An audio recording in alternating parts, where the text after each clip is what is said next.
আসসালামু আলাইকুম রহমতুল্লাহি ওয়া বারাকাতুহু।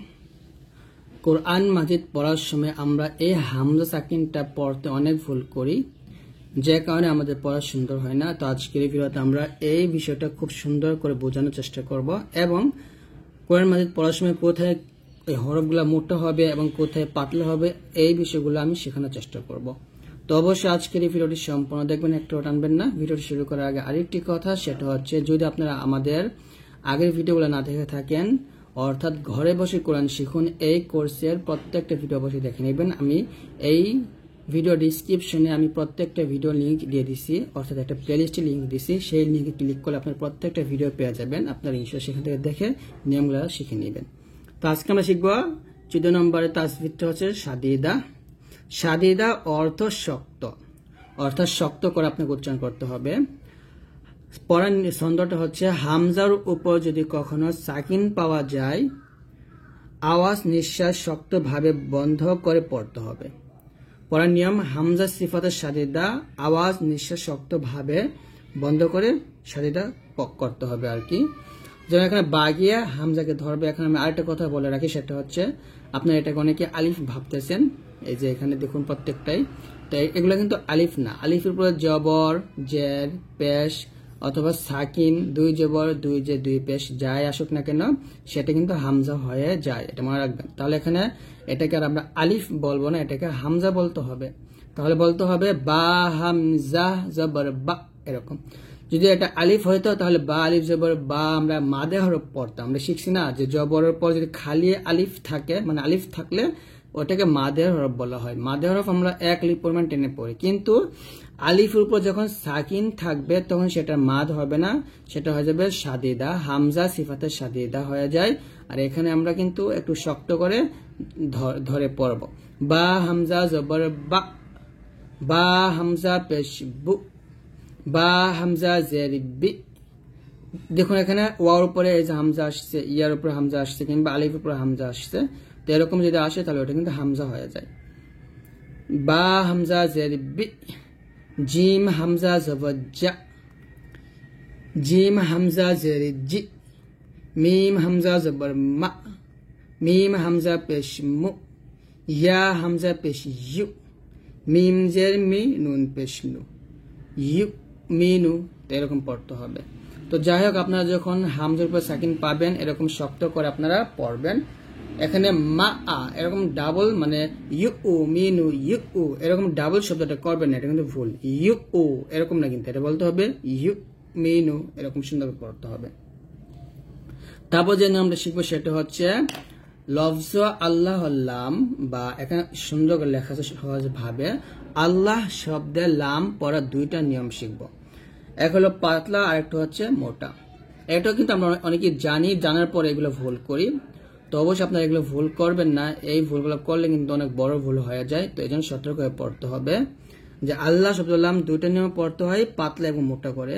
তো কখন পাতলা হবে কখন মোটা হবে এটা আপনাদের জানতে হবে। মোটার বিষয়গুলো আমি বলে দেই। কোরআন মাজিদের ভিতরে এমন 7টা হরফ আছে যে 7টা হরফ সবসময় মোটা করতে হবে। সদ, দদ, ত, জ, ওয়াইন, খ, কফ, এই 7টা হরফ। আমি কিন্তু এই 7টা হরফ নিয়ে আগে ভিডিও করছি, আপনারা সব আমার ভিডিওগুলো আগের ভিডিওগুলো দেখলে বুঝতে পারবেন যে সদ, দদ, ত, জ, ওয়াইন, খ, কফ এই 7টা হরফ সবসময় মোটা হবে। জবর, জের, পেশ, সাকিন যেভাবে পড়েন না কেন আপনি, তাসদিদ, মাদ, লিন যেভাবে পড়েন না কেন আপনাকে এই 7টা হরফ মোটা করে পড়তে হবে। আর এই লামটা, লাম এবং র দুইটা হরফ, লাম এবং র এই দুইটা হরফ কখনো মোটা করতে হয়, আবার কখনো পাতলা করতে হয়। তো আজকে আমরা লামটা শিখবো এবং রটা শিখবো। প্রথমে লামটা শিখি। জের করে পাতলা, জবর আর পেশ করে মোটা। অর্থাৎ যদি এই লামের ডাইনে জবর এবং পেশ থাকে তাহলে লামটাকে মোটা করে পড়তে হয়, আর জের থাকলে পাতলা করে পড়তে হয়। এটা এখানে বোঝানো হয়েছে। ছন্দটা হচ্ছে আল্লাহ শব্দের লামের ডাইনে যদি জবরের পেশ হয়, আল্লাহ শব্দের লাম তখন মোটা করে পড়তে হয়। জের হলে লামকে পাতলা করে পড়তে হয়। আল্লাহ শব্দের লাম সারা অন্য লাম সব পাতলা হবে। আল্লাহ শব্দের লামটা আপনাকে বুঝতে হবে আগে। আল্লাহ শব্দের লাম কোনটা এখানে দেখুন। আমরা কিন্তু সবাই আল্লাহু, এই যে আল্লাহু আল্লাহু আল্লাহু এই যে শব্দটা আল্লাহ, আল্লাহ যে আমরা লিখতে পারি এটা কিন্তু আমরা সবাই জানি যে এই যে আল্লাহ যে শব্দটা আছে, আল্লাহ আল্লাহ শব্দ লামটা, মানে আল্লাহ লেখার যে লামটা আছে মাঝখানে তাসদীদ যুক্ত যে লামটা, এই লামটাকে বলা হয় আল্লাহ শব্দের লাম। অর্থাৎ আল্লাহ লেখার সময় যে লামটা পাই আমরা মাঝখানে তাসদীদ যুক্ত, এটাকে আল্লাহ শব্দের লাম বলা হয়। তো এই আল্লাহ শব্দের লাম এটা যখন জবর আসবে এবং পেশ আসবে তখন লামটা মোটা হয়। যেমন হামজা লাম জবর আল, লাম খারা যাব ল, আল্লাহ।